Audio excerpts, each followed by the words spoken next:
کتنے سال سے پڑھ رہے ہیں؟ 40 سال سے. کتنے سال سے؟ 35 سال سے. کتنے سال سے؟ 50. سجدہ کن کن ہڈیوں پہ کرنا اور کتنی ہڈیوں پہ کرنے کا حکم ہے؟ حدیث پاک میں سجدے کا کوئی طریقہ بتایا ہے نا. کتنی ہڈیوں پہ سجدہ کیا جاتا ہے؟ نہیں معلوم مولانا. جب بچپن میں مسجد گئے تھے تو سب کو جیسے سر زمین پہ رکھتے دیکھا، ہم نے بھی رکھنا شروع کر دیا. تجارت سیکھ کر کریں گے، بائک سیکھ کر چلائیں گے، کمپیوٹر سیکھ کر چلائیں گے، موبائل سیکھ کر چلائیں گے، سارے کام سیکھ کر کریں گے، اور اللہ کی عبادت بغیر سیکھے. اور کیا کہیں گے؟ ارے مولانا چھوڑو، یہ کیا لوگوں کو باریکی میں پھنسا رہے ہو تم لوگ. یہ مولانا لوگوں نے دین بہت مشکل کر دیا، اللہ نے آسان کیا تھا. مولانا کی کیا حیثیت؟ اس طرح کی بکواس کی باتیں کرتے ہو. ارے کیسے بھی پڑھو مولانا، اللہ قبول کرنے والا ہے. جب کیسے بھی پڑھو اللہ قبول کرنے والا ہے تو اس نے رسول اللہ کو کیوں بھیجا؟ وہ کہہ دیتا پڑھو جیسی مرضی آئے ہم قبول کر لیں گے. نہ، اس نے کیا کہا؟ اس نے یہ کہا اطیعوا اللہ و اطیعوا الرسول، اطاعت کرو اللہ کی اور اس کے رسول کی. اور رسول نے کیا فرمایا؟ کیسے بھی پڑھو والی قبول نہیں ہوگی. صلو کما رأیتمونی اصلی، نماز ایسے پڑھو جیسے مجھے پڑھتا ہوا دیکھتے ہو. جیسے میں پڑھتا ہوں اس طرح مجھے دیکھ کر پڑھو. اپنی مرضی سے نہیں چلے گی. تو کہیں ہماری وضو میں کمی تو نہیں ہے، ہمارے غسل میں کمی تو نہیں ہے، ہماری نماز میں کمی تو نہیں ہے، کیونکہ ہم نے کبھی سیکھا ہی نہیں. آپ کو بتا دیتا ہوں، اللہ کے رسول علیہ السلام نے فرمایا مجھے 7 ہڈیوں پہ سجدہ کرنے کا حکم دیا گیا ہے. میں 7 ہڈیوں پہ سجدہ کرتا ہوں. 2 ہڈیاں پنجوں کی، 2 ہڈیاں گھٹنوں کی. کتنی ہو گئی؟ کتنی ہو گئی؟ 4. 2 ہڈیاں آپ کے ہاتھوں کی. کتنی ہو گئی؟ اور 1 ہڈی جی نہیں، ناک کی ہڈی کو تو مجازن ہڈی کہتے ہیں، اور ناک میں ہڈی جس اعتبار سے یہ پیشانی. حالانکہ ناک کا لگنا بھی، زمین پر ناک کا لگنا بھی یہ فرضے میں سجدے میں لازم قرار دیا گیا ہے. اگر آپ کی ناک کا یہ حصہ، آپ کی ناک کا یہ حصہ زمین سے مس نہیں ہوتا تو آپ کا سجدہ نہیں ہوتا.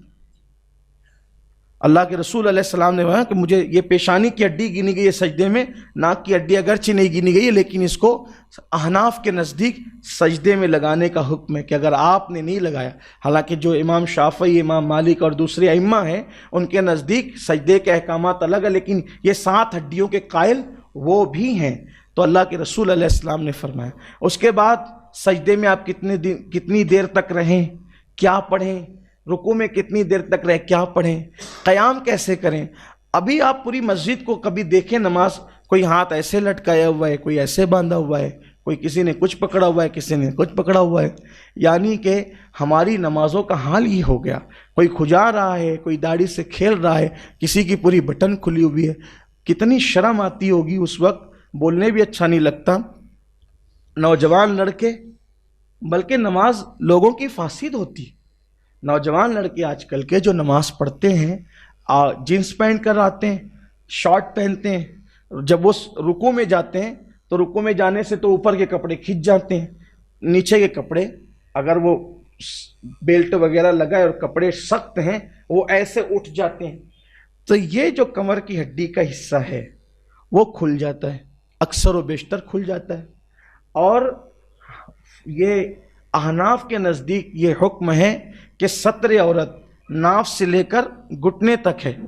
اگر وہ نماز میں کھل جائے اتنی دیر تک کہ 3 مرتبہ سبحان اللہ کہا جا سکے، اتنا ستر عورت کا کوئی حصہ کھل جائے، نماز فاسد ہو جائے.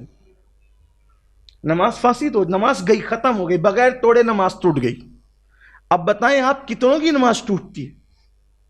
کم از کم یہ ہو کہ جب مسجد میں آ رہے ہو تو اس طرح سے آؤ کہ اپنی بھی نماز بچے، دوسروں کی بھی نماز بچے.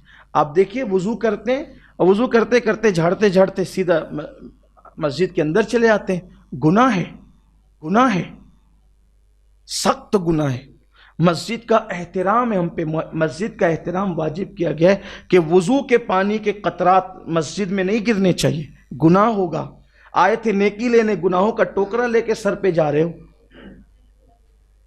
ہم آپ کو مشکل نہیں کرنا چاہتے، لیکن یہ کہ جب آپ اسکول جانے کے آداب سیکھ چکے، آفیسروں کے درمیان جانے کے آداب سیکھ چکے، تو اللہ کی بارگاہ کا ادب بھی تو سیکھ لو، کیونکہ یہ اللہ کی بارگاہ ہے جسے مسجد کہتے ہیں۔ مسجد میں آؤ تو ادب سے آؤ۔ حضرات صحابہ کرام رضوان اللہ تعالی علیہ مجمعین جلدی سے مسجد کی دیوار کو ٹیک بھی نہیں لگاتے تھے۔ اللہ کے رسول علیہ السلام فرماتے ہیں جو مسجد میں دنیا کی باتیں کرے اس کا دین میں کوئی حصہ نہیں۔ آقا فرماتے ہیں ایسے لوگ پاؤ تو ان کے ساتھ بیٹھنا بھی مت۔ یعنی مسجد میں کیا آپ نے کپڑا پہنا، ایک کپڑا کتنے میں خریدا، یہ دنیا کی بات۔ آج کل الیکشن میں کیا چل رہا ہے، دنیا کی بات، ناجائز ہے۔ اللہ کے رسول نے فرمایا ان کا دین میں کوئی حصہ نہیں ہے جو دنیا کی بات کرتے ہیں۔ مسجد میں یا اللہ کا ذکر ہوگا یا واعظ و نصیحت ہوگی، مسجد میں دنیا کی بات۔ آپ سوچیں نا صحیح، سبزی کیا بھاؤ چل رہی ہے نہیں پوچھ سکتے آپ مسجد میں، نکلو باہر۔ اسی لیے قرآن کہتا ہے، جمعہ کے دن کے لیے کہتا ہے یا ایھا الذین آمنوا اذا نودی للصلاۃ من یوم الجمعہ فاسعوا الی ذکر اللہ وذروا البیع۔ اے ایمان والو، جب تم جمعہ کی اذان سنو کاروبار بند کرو، مسجد میں آ جاؤ، اللہ کا ذکر کرو نماز کے لیے۔ جب نماز ہو جائے تب یہاں پر باتیں سٹکارتے نہیں بیٹھنا، ادھر کیا چل رہا ہے ادھر کیا چل رہا ہے۔ کیوں؟ کیونکہ مسجد میں دنیا کی بات کرنا انسان کی نیکیوں کو ایسے کھاتی چلی جاتی ہے جیسے آگ لکڑیوں کو کھاتی۔ آپ کی نیکیاں باہر ہوتی رہتی آپ کے نام اعمال سے جب آپ دنیا کی بات مسجد میں کر رہے ہوتے ہو۔ یا اللہ کا ذکر کرو یا مسجد میں عبادت کرو، ورنہ پھر قرآن کیا کہتا ہے جب جمعہ کی نماز ہو جائے تو کیا کرو، فَإِذَا قُضِيَتِ الصَّلَاةُ فَانتَشِرُوا فِي الْأَرْضِ۔ فَإِذَا قُضِيَتِ الصَّلَاةُ فَانتَشِرُوا فِي الْأَرْضِ، مسجد سے باہر نکل جاؤ، جب نماز پڑھ لو مسجد سے باہر نکل جاؤ۔ مسجد کھڑے رہنے کی جگہ ہے ادب کے ساتھ، قوموا للہ قانتین، ادب سے کھڑے رہنے کی جگہ ہے، وہ پڑے رہنے کی جگہ نہیں ہے۔ مسجد کو پڑے رہنے کی جگہ نہ بناؤ۔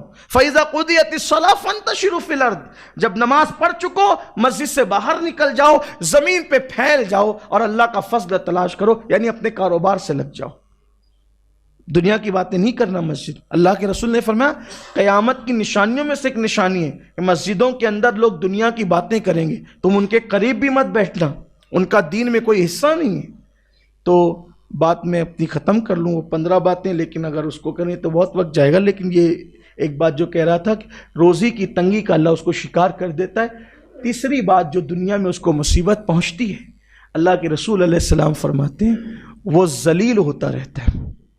آقا فرماتے ہیں وہ ذلیل ہوتا رہتا ہے۔ لوگ کہتے ہیں مسلمانوں کی ذلت کا سبب کیا ہے، ہم کہتے ہیں 1450 سال پہلے بیان کر دیا گیا، اسی طرف توجہ کرنے کی ضرورت ہے۔ بہت کوئی نئی چیز لانے، کوئی مفکر اب کوئی بات ہمیں نئی نہیں دے گا، کوئی مقرر ہمیں کوئی بات نہیں دے گا۔ رسول اللہ سے بڑھ کر کے فکر کرنے والا، تدبر کرنے والا، اصلاح امت کرنے والا، قوم کو جگانے والا، بیدار کرنے والا کون ہے؟ حضور نے اتنا بڑا ذخیرہ دے دیا ہے، کوئی نیا راہ عمل تیار کرنے کی ضرورت نہیں ہے، کوئی نئی باتیں لانے کی ضرورت نہیں ہے۔ حضور نے سب بتایا، سب بتایا، سب بتایا، صرف امت کو چاہیے کہ اس کی طرف توجہ کر لے۔ آقا